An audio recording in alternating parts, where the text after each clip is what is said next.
Hello, so this video is designed to help newer players with a better loadout for their ship, with some explanations about the crew, and also just to give them a general direction for the game. Now, this is kind of like a semi-casual, semi-hardcore run I'm doing right here, because I'm not a whale, I'm not an expert on the game, but I'm also not the weakest, and I definitely try my best, since I love the first game a lot, and I'm also a big fan of FTL, Void War and such. So, we'll speak about the ship layout, about the rooms themselves, and then about the crew, and then about kind of like the final objective of the game, which currently is to just grow in power and trophies and just advance in the league system. I'll explain the league system as well. First of all, the ship layout. It depends on the level and on the faction. You can choose a faction in the beginning of the game. I recommend Quarian. They are the most aggressive, the most hardcore, but they lose power over time. So basically the Quarians are the best in the beginning of the game. The Federation is probably the best in the mid-game, and it seems like in the end-game the best are the pirates. Now, where are the grey faction, the one with the flying saucers in all of this? Don't know. I'm not a grey player, so they'll probably be very, very good all around the game if you see them. They're just VIP players that paid, I think, $150 to support the game. So, ship layout. Now, this is not the ideal ship layout, but you have to understand that you need to protect your rooms, or at least your important rooms, with armor. And that means upgrading this to the max, which will give you 8 defense. And the room is only affected by stuff that is directly attached on it, not diagonal. So this will not give it any defense. Let me show you. So this will be defense 38. And this will give it 8 defense. Very easy and simple to understand, right? Right. But now there is the big catch. As you can see, I'm in the middle of rearranging stuff, and believe me, sometimes it's not even worth doing this because you'll be changing your ship very, very fast. And oh, no, don't ever rush this. Just leave it as it is. Don't rush anything. Just use your money to buy more drones. After you have all of the drones, then you can rush. I wish I had saved my money buying the next drone, because then I would have been able to mine more stuff. So, yeah, the rooms. There is also a little bit of a catch. As you can see, you have to protect your reactors very, very well, and at the same time, I went for a little bit of an extreme approach to the shield. Again, this is not a very good ship. I still get defeated by a lot of people, but I know why I'm losing, and one of the reasons is the crew. But we are at the shipbuilding. So over here, my shield. This is what most people will tend to attack in the beginning of the game. Its defense is 80. As long as you have some armor in the room, the oxygen will flow through the armor. And, well, maybe they'll fix this, maybe they'll do something against this, but for now, this seems like it's a genius idea. Just make your shield generator be enclosed in armor, which will give it an 80% defense rating. Now, there are some ammunitions that will simply bypass the armor or the shield or stuff like that, but this is usually very good. The reactors, I try to at least give them the 8 tiles around them if it's possible. When it's not possible, I don't stress about it. Also, you can put another piece over here because they can actually crawl through them like vents, but I'm not going to bother with that either, because apparently sometimes it works, sometimes it doesn't work, and they need a clear path to the reactors. I'll definitely play around with the system a little more, but I don't think 8% defense will matter that much, because if I lose anyway. As you can see, this is the storage rooms I put over here so I don't forget where they are. So the reactors over here are kind of, depending on your ship layout and the design, you should have around 8 blocks around them. And generator, just shield the generator, just everything around it. Now over here I have the weapons rooms, and as you can see, they're kind of put together very, very well and have some defense bonuses. Now, technically, not a lot of players will attack your rooms, but as you can see, they're over here in the beginning of the ship, just so they can get the combo. So they get the combo 10% because there's nothing in front of them, and then with the lasers, they get the combo from the engines. The engines are not worth it. In my opinion, the engines are trash, and maybe once you have more power available, but for now, don't really mess around with it too much.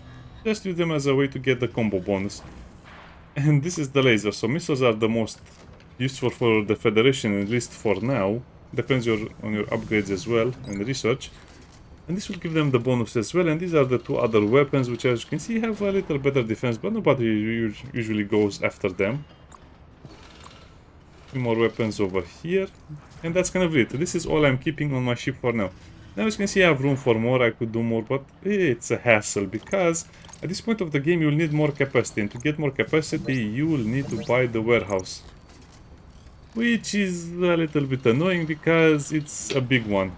Seems like it will be a 3 tile or even a 4 tile, depends. So this is kind of like the layout, at least follow these general guidelines. Also my oxygen room is over here, so it has at least 4 of these tiles to protect it. Again, I could move this tile over here, it doesn't really matter, trust me, it's not so important.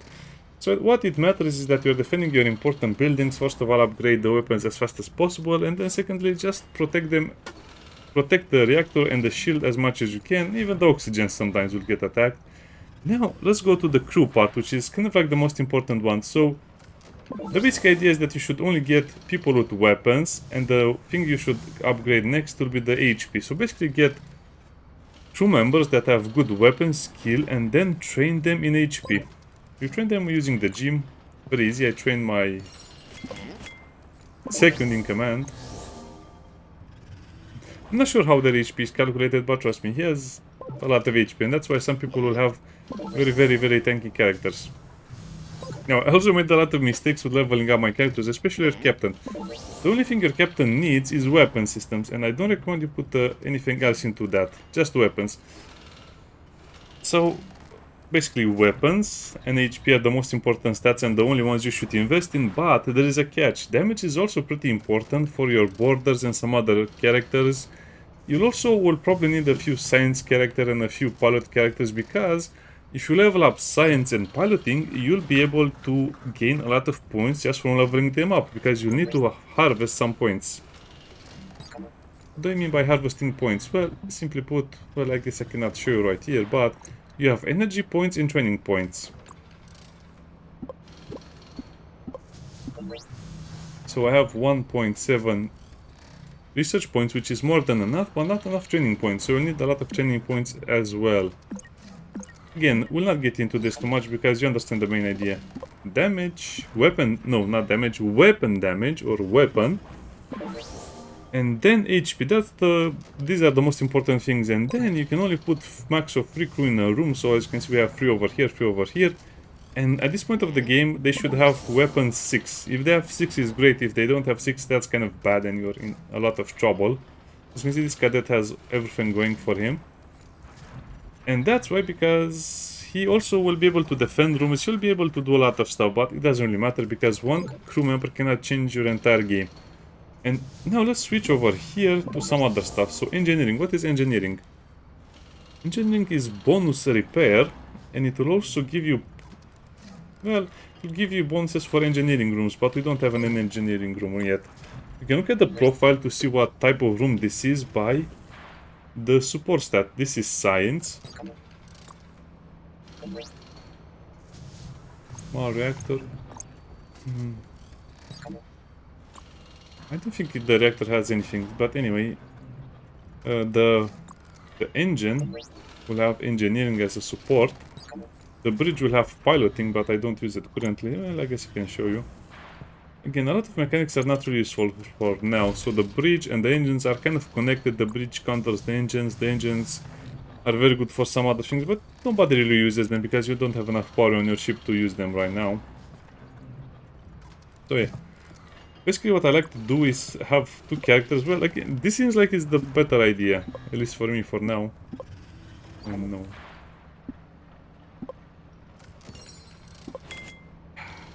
The game needs a lot more work, okay. Let's reload the game because it bugged out again. The idea is that if you put characters with engineering and science in the shield room, especially with science, you restore your shield faster. So it's up to each player to decide on what they want to focus on, but I think if I would restart the game, I'll definitely have the 6 people the way I mentioned, but only 6. If you have more than 6, it's not really worth it. 6 people max weapons and then train in HP, and then 2 people in science and engineering, especially these 2 characters because they seem to have it a lot. So engineering to repair and science to increase research points as well, but also bonus efficiency for rooms, for science rooms. So that means this will restore shields faster. And let's say this is 8 people. What do you do with the other 2 people? Well, the other 2 people are my pilot, which I have to replace at some point because he doesn't have any weapons, sadly. He doesn't have good stats either. I made a lot of mistakes when creating my characters, but now I see them and they're relatively easy to replace. The only thing I cannot replace is my main character. But I guess he has max weapon anyway, so engineering is kind of good for him. Piloting is a bit of a waste. It also depends on what other rooms we'll have in the future. Basically, this was my pilot. It was very good for a while, but I guess I just got a lot of training points out of him, and now I have to toss him out of the airlock. Unless I'll keep them, but I don't think there's a way to restore their stats, so meh. This guy is also supposed to be an attacker, meaning he has luck, accuracy, and some damage, so he's supposed to board enemy ship, but boarding doesn't really work right now, and as you can see, they can only equip a pistol. The 5 weapons is not enough, no engineering, no science, no nothing. This can be very, very bad, because if you have characters that, for example, don't have any science or pilot, whenever they level up, they give you absolutely nothing. While some of my other characters gave me a lot of training points and a lot of research points if they had science or piloting already on their characters. I mean, let me show you over here. So 2 piloting and 5 science, that means I have a lot of research points. Science and 2, well, I always chose the pilot, the research points, and over here with this guy I always chose the training points, same as with my captain. So that's kind of like the whole theory on the characters and why you need different stats for them, but again, it might change over time as well, so don't believe everything you see over here, but it's a good guideline. You can also just put 3 characters over here with science, 3 in the missile room, 3 in each missile room, and that will be with weapons, and with the bonus that will be a lot of extra damage, so 44% extra damage. So as you can imagine, with 44 versus people who have 20 or 10, that's going to shred their things very, very fast. Now these 2 over here are kind of like useless characters, and I have to replace them as soon as possible for some characters that have 6 weapons. And maybe some other stats like engineering or other stuff, but that's okay. Now when it comes to AI, I would say don't bother too much with AI, just remember, if a character is not strong enough to be alone in the weapon room, meaning this guy has 4 weapons and 5 engineering, that means he has, when reactor HP is lower than 100, target the reactor, and when the current HP is full, target origin room. That doesn't really work, but I tried anyway. And over here, I forgot which character will go to the room. Yeah, this guy will go to the reactor over here to repair, so it's 5 engineering. As you can see, the characters that have weapon and engineering can actually be very, very useful in some regards. So these 2 characters will go to the reactors when they're damaged. Now if you're thinking, why is the distance so big? Does it play any part? Yes, because they will actually need some time to reach the reactor, and by the time they reach the reactor it will suffer more damage. So that means when they reach the reactor it will almost be destroyed, and they'll start repairing it. And that's going to be a big, big help. Now with these guys again, they are kind of useless, they don't have anything going for them, I guess. Yeah, I need to replace them. I showed you the good type of characters, now you see the bad types of characters. I guess this guy is kind of like the luckiest one because he has weapons and engineering, which are kind of like the most useful, but would you rather prefer 6 weapons instead of 5 and 5 engineering? That's a very good question. As you can see, this guy has more over there, but he has also damage, so that means he can defend against some borders. Anyway, enough examples, you get the idea about the crew and the other stuff. Now let's talk about the leagues. So the main objective of the game is currently to level up your ship and go through the leagues. As you can see, I'm losing defenses, I'm losing attacks, I'm losing all over the place. As I'm just rearranging to see what's better. The main idea is that you'll go through leagues, and the leagues themselves are kind of interesting. I think the developers have a good system over here, but it's hard to understand it, and it's even harder if you try to explain it to some other people. So when you start the game, you'll be put in Amateur 1, I think. So what Amateur 1 does is this. Oh wow, you get training points? 1 day. As you can see, the Amateur League lasts only 1 day and they have minimal rewards. If you win a match, you get basically nothing. Just experience. So the more you go up the ladder over here, the more trophies you'll need. Then you go into bronze, and this is kind of like the first tier. As you can see, Bronze League will require you to have between 1200 and 1299. Why is this important? It's important because you will see in a second. As you can see, the amateur leagues lasted only 1 day or 2 days. So let's look at one amateur league like 9 over here. And you get 3000 resource per match. If you want it, of course, if in either PvP or PvE. So you can just do a lot of PvE match. Missions, patrolling planets, and you'll get also the same amount plus the bonus. And that would be okay. But here is where things get a little more complicated. So this league will last for 6 days. And number 1 takes 15 bucks, number 2 10, number 3 5, and the top 20 will take 2. So your best goal is to reach for top 20. So this is the 2 over here, and you only get 8 and 8,000 for every match you are, plus 100 to fight or reroll players. Again, that's a lot of explanations, but as you can see, the other leagues will also last 6 days, but the rewards are much better. So 75 over there, 100, but it's a big difference, see? So if you want to go from this league over here to 50 bucks, 1,400,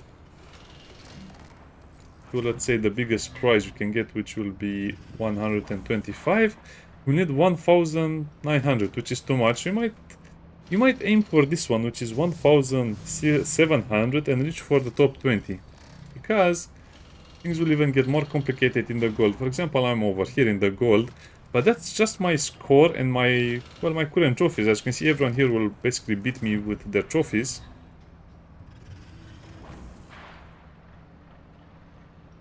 Come on, game, work. This will have 50 players or so. And as you can see, I'm not even in the same league because I have a lot less than the last character over here. How is this possible? I think this is not showing correctly, but you know, some people are just with their dual characters or stuff like that. So that's why you'll see weird cases where someone doesn't fight at all, and they will only fight when the ship is, let's say, level, I don't know, 5. And they fight against another level 5, but they're so good at the game that they just win and get a lot of trophies. So that's also another way of doing things. As you can see here, if you win, you get 15,000 for 1,000. 15,000 for each of each resource. So to go from A to gold to C, let's say, as you can see, you get a lot of other rewards, but again, it just depends on what you want to do, because the main goal is beyond gold and it's in diamond. Diamond in pro and legendary is where the things really get interesting. Gold is kind of annoying.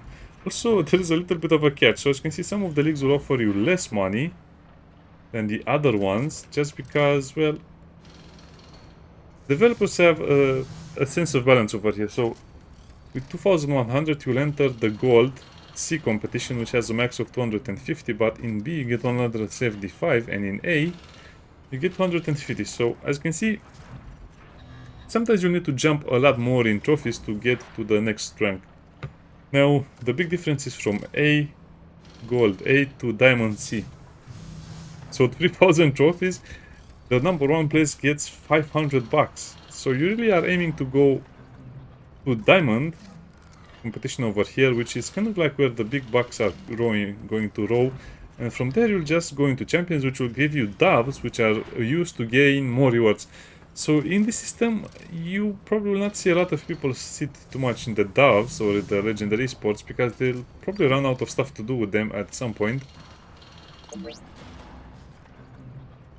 In case you're wondering what the dove system is, it's just a way to reach these rewards over here.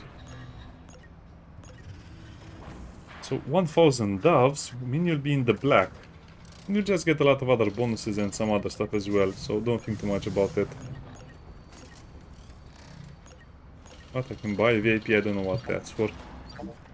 Anyway, you probably have understood the main idea of the game. Just browse through this, and as you can see, this will be kind of your goal. So some people prefer not to fight a lot in the beginning, so they can get a lot stronger, so they can get ahead of the curve without too many fights, because I'm not sure if this is accurate, but I am fighting a lot and I'm losing a lot. I won 631 and I lost to 88, and this is my current score. In my defense, I was fighting a lot of weaker players, so I could just upgrade my ship to the max. So my ship is upgraded to the max, even these things are upgraded to the max. So it's going to be a very, very hard league if you don't upgrade to the max. And besides, I'll go to the next tier of the ship very, very soon, which will unlock an extra reactor and some other stuff. So then the meta will also change again, so we'll have more space to play around with. Now, about the rooms, what rooms didn't I use? Well, I didn't use the gas, the hangar, the other gas, the mining, the academy. The academy is not that bad because you can increase your weapon skill, but unfortunately uses up a lot of space. And none of the characters I want to train are going to be worth it for now. So for example, you should train 2 of your characters over here in strength. But again, depends on what you like or what you need. I'll just show you how I usually do it. In health, I mean, so they gain health over here. Because it's only 2 slots, and in the academy there will be 3 slots. If you upgrade them, you have a higher chance of the training succeeding, because training can also fail, sadly. So look at this guy over here, 2 and 6. 5 and 5. 6 and 3. So this would be a good candidate from some other training. Training is a little more interesting over here because it lasts the same amount of time, but you'll be training weapons or science, piloting or weapons, engineering and science, weapon lecture. I guess this is the one that gives the most amount of weapon. And yeah, and this is how you're supposed to gain their stats, but to grow their stats. But training is a bit of a lose-lose situation, because unless you have a character that you know you'll keep for a long time, for example, I'll not keep these 2 over here. I'll definitely replace them as soon as possible, but I'll also not keep this guy over here. I don't know why I have so much engineering, but he's kind of useful, but I think I just prefer a lot of attack. So this guy will be getting some training in weapons because he also has pretty good slots over there. Unlocked. She has only the armor. This guy has only a helmet unlocked. So it also depends on the slots, and as you can see, it's a lot of messy things you have to upgrade. I think I'll also upgrade this guy. Now, there's a little bit of a discussion as well with training versus max level ups, but don't worry about it. Just play the game and level them up. Some will get training to their HP, some will gain training to their weapons, based on what you need. So yeah, the game kind of stays the same. Weapons, HP, training and recruiting. And some points you just have to throw away some people because you no longer need them. So it's actually a good idea, like I said, to have a science officers that will only level up until, let's say, level 15, and then you just toss them overboard, get a new one. Hopefully with a lot of science. So if someone is 1 star but they have a lot of science or a lot of piloting, they can still be useful to your character, because you'll need to do this a couple of times for all of the characters. And then you'll also need to do it again, because in the end game you'll not really have a lot of level ups. But in the beginning of the game, I mean, from level 1 to 10, it's a lot of level ups and much easier to level up, because they don't need a lot of resources. Anyway, that's kind of like everything explained about the ship layout, the crew training and the league system, and also how to get better in the league system as well. So, good luck.